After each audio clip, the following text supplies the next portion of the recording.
السلام علیکم پاکیزہ عشق بھائی حورین فاطمہ قسط نمبر 20 سرپرائز ایپیسوڈ۔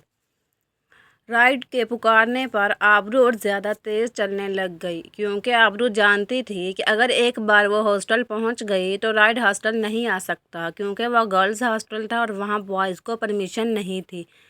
رائد نے بھاگ کر آبرو کی کلائی پکڑ لی۔ کیا مصیبت ہے؟ کب سے بلا رہا ہوں، تم سن کر بھی انسنا کر رہی ہو، اب چلو یہاں سے۔ رائد آبرو کا ہاتھ پکڑ کر وہاں سے چلا گیا۔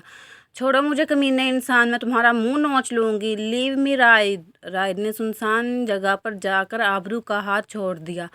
آبرو وہاں سے جانے لگی تو رائد بول پڑا، آبرو پلیز ایک بار میری بات سن لو، ایک بار، بس ایک بار آج میری بات سن لو، اس کے بعد میں تمہیں کبھی بھی اپنی شکل نہیں دکھاؤں گا، آئی پرامس آبرو۔ اگر تم نے کبھی بھی مجھ سے تھوڑا سا بھی پیار کیا ہے تو پلیز ایک بار میری بات سن لو، تمہیں اس پیار کی قسم۔ آبرو کے قدم وہیں رک گئے۔ رائد چلتا ہوا آبرو کے پاس آیا اور اس کی آنکھوں میں دیکھا، جہاں درد اور آنسوؤں کے سوا کچھ بھی نہیں تھا۔ رائد گھٹنوں کے بل بیٹھ گیا۔ وہ لڑکا جو ہمیشہ ہنستا مسکراتا رہتا تھا، جس کے آگے پیچھے لڑکیوں کی لائن لگی ہوتی تھی، آج ایک لڑکی سے گھٹنوں کے بل بیٹھ کر اپنی محبت کی بھیک مانگ رہا تھا۔ آبرو، آئی سویئر میں جھوٹ نہیں بولوں گا، میں جو بھی بولوں گا سچ بولوں گا۔ آبرو، میں تم سے بہت پیار کرتا ہوں، تمہارے علاوہ میں نے کبھی کسی لڑکی سے محبت نہیں کی۔ ہاں، میں فلرٹ کرتا تھا، لیکن کبھی کسی کے ساتھ ریلیشن میں نہیں رہا۔ میں نے کبھی کسی لڑکی کو چھوا تک نہیں ہے۔ میں اپنی حدیں اچھے سے جانتا ہوں۔ اگر میں کریکٹر لیس ہوتا تو تمہیں گرل فرینڈ بناتا، ریلیشن شپ میں رہتا، لیکن میں نے ایسا کچھ بھی نہیں کیا۔ میں نے تمہیں صاف لفظوں میں شادی کا بولا تھا۔ پلیز آبرو، ایسا نہ کرو میرے ساتھ، میں تمہارے بغیر مر جاؤں گا، میں تمہارے بغیر اپنی زندگی کا تصور بھی نہیں کر سکتا۔ وہ لڑکی جس نے اس دن تم سے بات کی وہ میری کولیگ تھی، اس نے مجھے شادی کے لیے کہا تھا، لیکن میں تم سے محبت کرتا تھا، اسی لیے میں نے منع کر دیا، جس کا بدلہ لینے کے لیے اس نے میرے ساتھ یہ سب کیا۔ آبرو، تمہیں میں کریکٹر لیس لگتا ہوں کیا؟ رائد کی آنکھوں سے ایک آنسو نکل کر زمین میں جذب ہوا۔ یار، ایک بار تو مجھے اپنی صفائی میں کچھ کہنے کا موقع دیتی، مجھ سے بنا کچھ پوچھے چلی آئی مجھے چھوڑ کر۔ آبرو، کیا تمہاری نظر میں اتنا گرا ہوا انسان ہوں جس سے تم نے ایک بار بات کرنا بھی گوارا نہیں کیا؟ میں تمہارے بغیر زندہ تو رہوں گا لیکن جی نہیں پاؤں گا، ٹرسٹ می آبرو۔ محبت چہروں اور آوازوں سے تھوڑی کی جاتی ہے، محبت تو روح سے کی جاتی ہے، دل سے کی جاتی ہے، انسان سے کی جاتی ہے، اس کی خوبیوں سے کی جاتی ہے، اگر اس میں خامیاں ہیں تو ان کو دور کرنے سے کی جاتی ہے۔ محبت انسان کی غیر مرئی خصوصیات سے کی جاتی ہے، محبت ظاہری چیزوں سے نہیں کی جاتی، کیونکہ یہ سدا رہنے والی چیز نہیں ہوتی، یہ تو کبھی بھی کسی بھی وقت ساتھ چھوڑ جاتی ہے۔ آبرو، میں نے بھی تمہاری روح سے محبت کی ہے۔ آبرو نے ایک نظر رائد کی طرف دیکھا تو اسے اپنی غلطی کا شدت سے احساس ہوا کہ وہ خود کے ساتھ ساتھ رائد کے ساتھ بھی کتنی بڑی ناانصافی کر گئی ہے۔ آبرو کو آج والا رائد بہت بدلا بدلا لگ رہا تھا۔ پہلے والا رائد تو ہمیشہ خوش رہتا تھا، خود بھی ہنستا تھا اور دوسروں کو بھی ہنساتا تھا، لیکن جو رائد آبرو کے سامنے گھٹنوں کے بل بیٹھا تھا وہ تو بکھرا ہوا تھا۔ آبرو، پلیز ٹرسٹ می، میں نے جو بھی بولا ہے سچ بولا ہے۔ آبرو، میرے انتظار کی راحت ہو تم، میرے دل کی چاہت ہو تم ہو، یہ دنیا ہے، میں کیسے بتاؤں کہ میرے لیے کیا ہو تم، چھو کر جو گزر جائے وہ ہوا ہو تم، میں نے جو مانگی وہ دعا ہو تم، پھولوں میں چھلکتا جام ہو تم، میری زندگی کا دوسرا نام ہو تم۔ آبرو کی ہمت جواب دے گی، وہ خود بھی گھٹنوں کے بل بیٹھ کر رائد کے سامنے رونے لگی۔ رائد نے آگے ہو کر آبرو کی پیشانی کے ساتھ اپنی پیشانی ٹکا لی، جبکہ آبرو بار بار سوری بولنے کے ساتھ ساتھ بس روئے جا رہی تھی۔ تھوڑی دیر تک ایسے ہی بیٹھے رہنے کے بعد جب آبرو کو اپنی پوزیشن کا احساس ہوا تو اپنی خفت مٹانے کے لیے فوراً سے بولی، چھچورے انسان، پھول تو لے آتے میرے لیے، مجھے کیا پتہ تھا کہ تم مان جاؤ گی؟ کیا مطلب، اگر نہ میں مانتی تو تم واپس چلے جاتے؟ آف کورس مجھے واپس ہی جانا تھا اگر تم نہ مانتی۔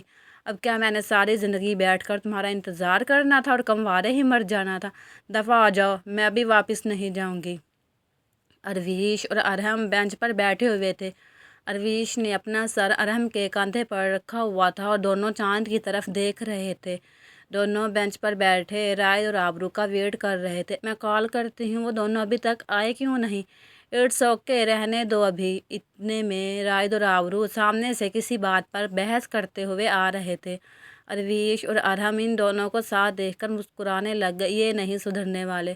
ارحم: مجھے نہیں پتہ، مجھے ابھی نکاح کرنا ہے، بس یہ فائنل ہے۔ میں نہیں کر رہی نکاح، پاکستان میں ہی ہوگا جو بھی ہوگا، کیونکہ میں اپنی بہن اور اپنی بیوی کو اپنے ساتھ پاکستان لے کر جا رہا ہوں۔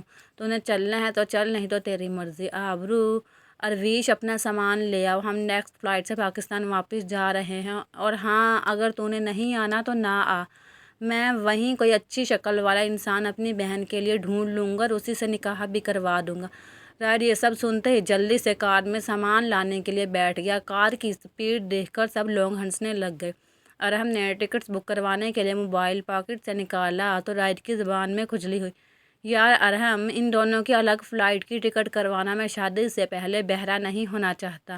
اگر ایسی بات ہے تو ارحم بھائی آپ ہماری ٹکٹس بک ہی نہ کروائیں، ہم دونوں آپ لوگوں کے ساتھ نہیں جا رہے۔ چلو ارویش اپنے ہاسٹل چلے، یہ تو ہمیشہ ہی بک بک کرتا رہتا ہے، تم اس کی باتوں کا اثر نہ لو، ارحم نے جلدی سے کہا، ورنہ آبرو کا کیا بھروسہ تھا۔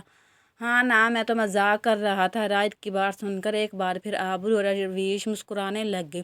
ایسا ہی ہنسی مذاق میں وہ لوگ ایئرپورٹ پہنچ گئے۔ یار فلائٹ کے ٹیک آف کرنے میں ابھی ٹائم ہے، اور مجھ معصوم کو بہت بھوک لگی ہوئی ہے، اتنے دنوں سے بھوکا ہوں، تب تک کچھ کھا ہی لیتے ہیں۔ رائد کی دہائیاں عروج پر تھیں۔ جاؤ تم کچھ کھانے کے لیے لے آؤ، میں یہیں ارویش اور آبرو کے پاس ہوں، ویسے بھی میری وائفی اور بہن کو بھاگنے کی عادت ہے، کہیں پھر نہ بھاگ جائیں۔ رائد نے بھی جلدی سے ارحم کی ہاں میں ہاں ملائی۔ ارویش اور آبرو بس انہیں گھور کر ہی رہ گئیں۔ آبرو کچھ سوچ کر خاموش ہو گئی۔ رائد بریانی کی 4 پلیٹیں لے آیا۔ سب کو دیکھ کر خود ابھی کھانے کے لیے بیٹھا ہی تھا کہ آبرو نے اونچا اونچا رونا شروع کر دیا۔ سب لوگ ہڑبڑا کر آبرو کی طرف متوجہ ہو گئے۔ کیا ہوا آبرو، تم ٹھیک تو ہو نا؟ رائد جلدی سے آبرو کا چہرہ اپنے ہاتھوں کے پیالوں میں لے کر بولا۔ نہیں رائد، میں ٹھیک نہیں ہوں، میرے پاؤں پر موچ آ گئی ہے۔ ارویش کچھ سوچنے لگ گئی، یہ بیٹھے بیٹھے آبرو کے پاؤں پر موچ کیسے آ گئی؟ لیکن ایک بار پھر آبرو کو روتا ہوا دیکھ کر ارویش نے اپنی سوچوں کا زاویہ جھٹکا۔ شاید وہ کچھ زیادہ ہی سوچ رہی تھی۔ رائد بیچارہ تو اتنا پریشان ہو گیا، اسے تو کچھ سمجھ میں نہیں آ رہا تھا کہ کرے کیا۔ کچھ نہیں ہوا آبرو، تم ٹینشن نہ لو، میں کچھ کرتا ہوں۔ نہیں نہیں ارحم بھائی، اب میں ٹھیک ہوں، میرا پاؤں بھی ٹھیک ہو گیا۔ ہیں، یہ کون سی موچ تھی جو اتنی جلدی ٹھیک ہو گئی؟ کیا ارویش یار، آبرو ٹھیک ہو گئی، ہمیں اور کیا چاہیے؟ چلو سب چپ چاپ کھانا کھاؤ۔ سب لوگ چپ چاپ کھانا کھانے لگ گئے۔ لیکن یہ کیا؟ اب تو رائد کی چیخیں عروج پر تھیں۔ یار تم دونوں پاگل تو نہیں ہو گئے ہو؟ کبھی آبرو چیخ رہی ہوتی ہے، کبھی تم۔ اف، اتنی مرچی، میرا منہ جل رہا ہے۔ ہم سب کی بریانی ایک جیسی ہی تو تھی، تو پھر مجھے ہی کیوں مرچی لگ رہی ہے؟ تم لوگوں کو کیوں نہیں؟ سی سی، ہاں ہاں، سب لوگ دیکھو کیسے بندر ناچ رہا ہے، واو کیا کمال کا ڈانس کرتے ہو لنگور۔ فی الحال رائد آبرو سے بحث کے موڈ میں نہیں تھا۔ پانی پانی، ابھی تو پانی ادھر پڑا ہوا تھا، پھر کہاں گیا؟ ارویش نے آبرو کی طرف دیکھا جو اپنے بیگ کو پکڑے کھڑی تھی۔ اسے ساری بات سمجھ میں آ گئی۔ اس نے جلدی سے آبرو سے اس کا بیگ کھینچا اور پانی کی بوتل نکال کر رائد کو دی۔ ارویش، یہ تمہارے ہاتھ پر ریڈ ریڈ سا کیا لگا ہوا ہے؟ ارحم، یہ تو مرچی پاؤڈر ہے۔ آبرو، یہ تمہارے پاس کیا کر رہا ہے؟ اور یہ تم نے ہی رائد کی بریانی میں ملایا ہے نا؟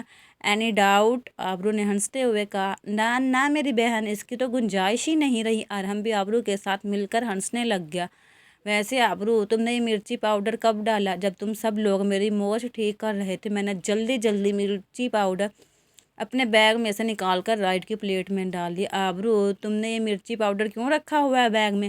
وہ میں نے تمہارے جیسے لوگوں سے نپٹنے کے لیے، میری دوست کے ساتھ پہلے بھی ایک بار حادثہ ہو چکا ہے، میں ارویش کی اپنی سیفٹی کے لیے اسے ہینڈ بیگ میں رکھ لیا، لیکن آج یہ تم سے بدلہ لینے کے کام آ گیا۔ اتنی دیر میں فلائٹ کا ٹائم ہو گیا۔ چاروں جا کر پلین میں بیٹھ گئے، لیکن اس بار نہ ارویش کو ڈر لگا اور نہ ہی آبرو کو، کیونکہ ان کے صاحبان ان کے ساتھ تھے۔ پلین لینڈ ہوا تو ایئرپورٹ پر کار پہلے سے ہی موجود تھی۔ چاروں ہی ارحم کے فلیٹ میں چلے گئے۔ وہاں جا کر سب لوگ فریش ہوئے۔ میں یہاں ارویش کے لیے رکی ہوئی تھی۔ ارویش، جب کہ بالکل ٹھیک ہے تو میں اپنے گھر چلی جاؤں گی، ویسے بھی ماما اور بھائی سے ملے ہوئے بھی بہت عرصہ ہو گیا ہے۔ ٹھیک ہے آبرو، جیسا تمہیں ٹھیک لگے، لیکن ایک بات ہمیشہ یاد رکھنا، اس گھر کے دروازے میری بہن کے لیے ہمیشہ کھلے ہوئے ہیں۔